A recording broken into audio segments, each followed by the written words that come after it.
In this video, I'll be taking a look at if you should still get the 2012 MacBook Pro Unibody in 2023. So the 2012 MacBook Pro Unibody is a pretty old laptop now. It's over 10 years old and, well, it's starting to show its age. But the main reason people love these laptops so much is because they are so easily upgradable. And that's one of the main things that I like about this laptop. But it is 11 years old now. And so the first thing I'm going to talk about is how the general design holds up in 2023. So the materials used and the general build quality of this laptop is still phenomenal in 2023. And I absolutely love it. But on the other hand, the design is getting a little outdated.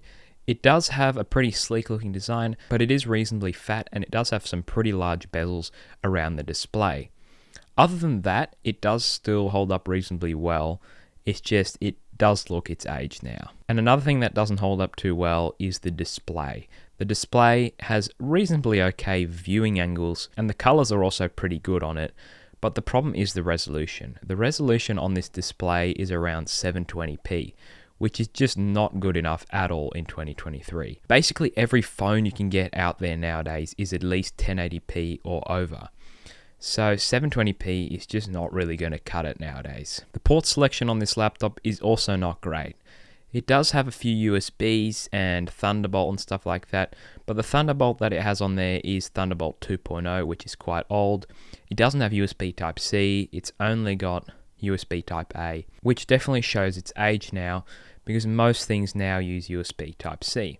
For me, it's not a deal breaker because I personally use mostly USB Type-A devices. But if you need USB Type-C, well, you're going to have to get an adapter, and even then, you won't have the same speeds. One thing that really shines on this laptop, though, is the keyboard and trackpad.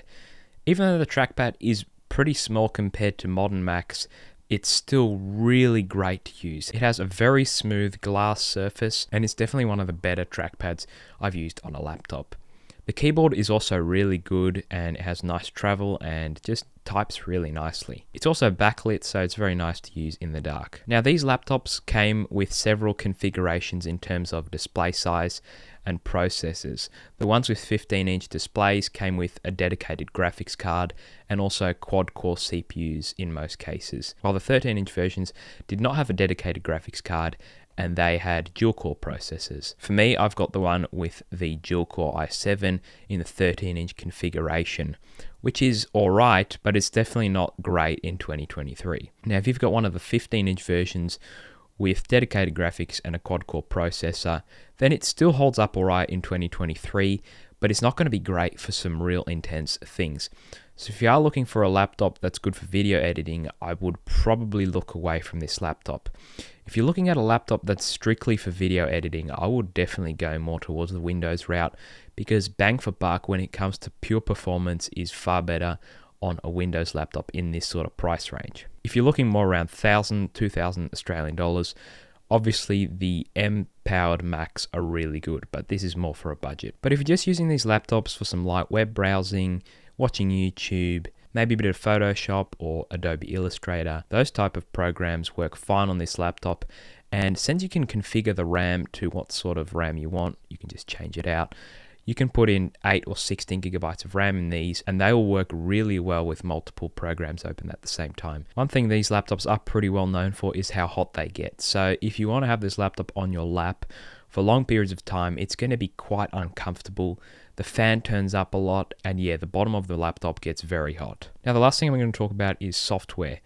These laptops are already past their Apple software update sort of stage. You might get a few security updates here and there, but you won't get any more feature updates. They stopped updates for these laptops in 2020, and unfortunately, unless you do some sort of a patch on this laptop and sort of hack your way in to get the latest software, you can't really update anymore.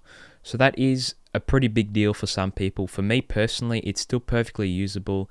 There eventually will be some apps that will stop supporting this laptop, so that's one thing to keep in mind. But for now, basically every program out there works fine still. So software shouldn't be too big of an issue for most people. So hopefully this video did help you out if you were looking at picking up one of these laptops.